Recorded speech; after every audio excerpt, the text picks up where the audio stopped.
दोस्तों, आज की इस भागदौड़ भरी जिंदगी में कई चीजें हैं जिनकी तरफ हमारा ध्यान नहीं जाता है। जैसे आप सुबह उठने के बाद सबसे पहले ब्रश करते हैं, तो क्या आपको ये ख्याल आता है कि आखिर ये ब्रश किस तरह बनाया गया होगा, इसके ब्रिस्टल्स कैसे इसमें चिपके रह जाते हैं, एक ट्यूब में टूथपेस्ट कैसे भरा जाता है और क्यों ये एक बार में निकलने के बाद वापस अंदर नहीं जाता। ये सवाल बहुत ही ज्यादा सिंपल है, लेकिन इनके जवाब उतने ही ज्यादा मजेदार हैं। तो क्या आप भी जानना चाहते हैं कि कैसे होता है ये सब? तो बस बने रहिएगा वीडियो के अंत तक हमारे साथ। लेकिन वीडियो शुरू होने से पहले अगर आप चैनल पर नए हैं या आपने अभी तक चैनल को सब्सक्राइब नहीं किया है, तो चैनल को सब्सक्राइब करना और बेल आइकन दबाना बिल्कुल ना भूलें। सबसे पहले देखते हैं कि ये टूथब्रश बनाया कैसे जाता है। एक टूथब्रश बनाने की शुरुआत प्लास्टिक के इन छोटे छोटे पैलेट्स के साथ होती है, जिन्हें एक वैक्यूम द्वारा ऊपर खींच लिया जाता है और यहाँ से ये एक ऐसी मशीन तक पहुँचते हैं जो इन्हें हीट करके पिघला देती है और प्लास्टिक लिक्विड बन जाता है। इस पिघले हुए प्लास्टिक को इसके बाद स्टेनलेस स्टील के एक बड़े से मोल्ड में भेजा जाता है। यहाँ पर कई सारे ब्रश की शेप में खांचे बने हुए हैं, जहाँ पहले इस लिक्विड प्लास्टिक को डाला जाता है और फिर ठंडा कर लिया जाता है, जिससे ब्रश का बेसिक स्ट्रक्चर तैयार होता है। इस ब्रश की शुरुआती तरफ 56 के करीब होल्स बनाए जाते हैं, जहाँ पर ब्रश के ब्रिस्टल्स को फिट किया जा सके। ये मशीन हर 35 सेकंड में 10 ब्रश हैंडल्स बना देती है और पूरे दिन में यहाँ 27,000 से भी ज्यादा हैंडल्स इस एक मशीन द्वारा बनाए जाते हैं। अभी ब्रश का बेसिक हैंडल तैयार हुआ है।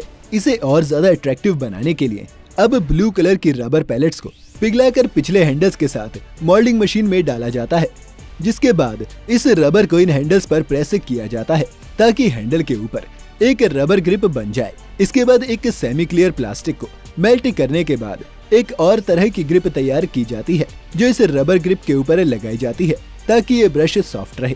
अब बारी है इस ब्रश के ब्रिस्टल्स को बनाने की, जिसके लिए नायलॉन फाइबर्स का इस्तेमाल किया जाता है और ज्यादातर ब्रांड्स अब एक टूथब्रश में एक से ज्यादा कलर वाले ब्रिस्टल्स का इस्तेमाल करते हैं, लेकिन सभी नायलॉन से ही बने होते हैं और उनमें कलर के अलावा कोई भी फर्क नहीं होता।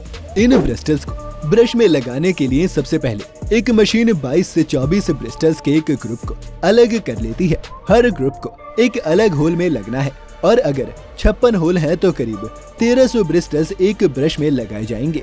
अब इन ब्रिस्टल्स के सामने ब्रश हैंडल को लाया जाता है। फिर ये फुली ऑटोमेटेड मशीन सबसे पहले इन होल में एक वायर फिट करती है ताकि जब ब्रिस्टल्स को इसमें लगाया जाए तो वो नीचे ना गिरे। इन ब्रिस्टल्स को लगाने में किसी भी तरह की ग्लू का इस्तेमाल नहीं किया जाता। वायर लगने के बाद अब ब्रिस्टल्स को ऐड किया जाता है। मशीन को पहले से ही पता है कि किस कलर के ब्रिस्टल्स किस होल में जाएंगे। ये मशीन इंसानी क्षमता से बहुत ज्यादा तेजी से काम करती है और हर मिनट में करीब 900 होल्स को भरने का काम करती है। ऑटोमेटेड मशीन के साथ काम करने का एक फायदा ये भी है कि आप तक पहुंचने से पहले आपको ये गारंटी मिलती है कि आपके ब्रश को किसी इंसान ने नहीं छुआ, जिससे ये और ज्यादा हाइजीनिक हो जाते हैं। अब ब्रिस्टल से लगने के बाद हम बढ़ते हैं अगले स्टेप की तरफ, जहाँ पर इनकी लेंथ को एडजस्ट किया जाना है। सबसे पहले ब्लेड्स की मदद लेकर ब्रिस्टल्स की लेंथ को बराबर किया जाता है और फिर एक घूमते लट्टू की तरह दिखने वाले दूसरे set of blades in bristles को शेप देते हैं। क्योंकि कई ब्रशेस में ब्रिस्टल्स बिल्कुल सीधे होते हैं, तो कई ब्रशेस में जिगजैग या फिर किसी अलग पैटर्न में इन ब्रिस्टल्स को इस तरह शेप में लाने का काम ये ब्लेड करते हैं, जिनके टॉप पर डायमंड डस्ट से कोटेड ब्लेड्स हैं। इस स्टेप से गुजरने के बाद आपका टूथब्रश पूरी तरह तैयार हो जाता है, जिसे पैकेजिंग के लिए आगे भेज दिया जाता है। आइए अब देखते हैं कि टूथपेस्ट को फैक्ट्री में बनाया जा रहा है। सबसे पहले टूथपेस्ट बनाने के लिए एक कंटेनर में एल्यूमिनियम हाइड्रोक्साइड, कैल्शियम कार्बोनेट और ज़ैंथम गम को एक साथ डालकर मिक्स किया जाता है। इन तीनों का ही काम दांतों को घिसकर उसमें से शुरुआती सतह की गंदगी को अलग करना है। मिक्स होने के बाद इस मिक्सचर को सोडियम लॉरेल सल्फेट या फिर SLS और पानी के साथ मिक्स किया जाता है। SLS का काम टूथपेस्ट में झाग बनाने का है। साथ ही SLS के कंपाउंड आपके मुंह की गंदगी को अपने साथ चिपका कर ले आते हैं ताकि वो वापस दांतों में ही ना रह जाए और टूथपेस्ट के साथ बाहर निकले। इस मिक्सचर के बनने के बाद सबसे बड़ा खतरा होता है टूथपेस्ट के सूखने का। इस कमी को पूरा करने के लिए इसमें कुछ मात्रा में सॉर्बिटॉल डाला जाता है, जो टूथपेस्ट के पानी को उसी में रोक देता है और टूथपेस्ट को सूखने से रोकता है। अभी से टूथपेस्ट में किसी भी तरह का कोई फ्लेवर या फिर खुशबू नहीं है जो इसे बाकी किसी भी ब्रांड टूथपेस्ट से अलग कर पाए। इसलिए सॉर्बिटॉल के बाद अब बारी आती है टूथपेस्ट में कलर और फ्लेवर डालने की।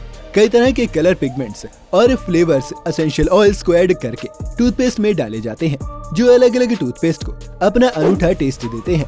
आपको बता दें कि सभी ब्रांड्स की टूथपेस्ट मैन्युफैक्चरिंग प्रोसेस लगभग यही है, लेकिन फर्क यहाँ आ जाता है कि वो कौन सा फ्लेवर और पिगमेंट से यूज कर रहे हैं। खैर, अब हमारा टूथपेस्ट तो बनकर तैयार है, लेकिन इसे मार्केट तक पहुंचने के लिए इसका ट्यूब्स में पैक होना भी उतना ही जरूरी है। तो आइए इसकी पैकेजिंग भी देखते हैं। पैकेजिंग के वक्त ये ट्यूब एक सिलेंडर की शेप में होती है, जिन्हें एक मशीन सही ढंग से लाइन में लगाती है। इनमें टूथपेस्ट को डालने से पहले इन्हें साफ करना जरूरी होता है, जो इसी मशीन द्वारा किया जाता है। इसके बाद इन ट्यूब्स में नीचे से टूथपेस्ट को बराबर मात्रा में भरा जाता है और फिर हीटिंग की मदद से प्रेस करके इसे सील कर दिया जाता है। इसके बाद एक मशीन इन्हें उलट कर एक कंटेनर में डाल देती है और यहाँ से एक कर्मचारी इन्हें हाथों से उठाकर कन्वेयर बेल्ट पर डाल देता है और यहाँ पर इन्हें आखिरकार अपने बॉक्स में डाल दिया जाता है, जिसके बाद ये दुनिया भर में शिप कर दिए जाते हैं। तो यूँ बनाया जाता है आपका टूथ ब्रश और टूथपेस्ट। अगर आप शेविंग ब्लेड्स पर भी वीडियो देखना चाहते हैं तो चैनल पर देख सकते हैं। आप अगली वीडियो किस प्रोडक्ट या फिर किस विषय पर चाहेंगे, आप हमें कमेंट बॉक्स में बता सकते हैं। उम्मीद है ये वीडियो देखकर आपको काफी कुछ जानने को मिला होगा। अगर आपको ये वीडियो पसंद आई हो तो इसे लाइक और शेयर जरूर करें। साथ ही अगर आप चैनल पर नए हैं या आपने अभी तक चैनल को सब्सक्राइब नहीं किया है तो चैनल को सब्सक्राइब करना और बेल आइकन दबाना बिल्कुल ना भूलें।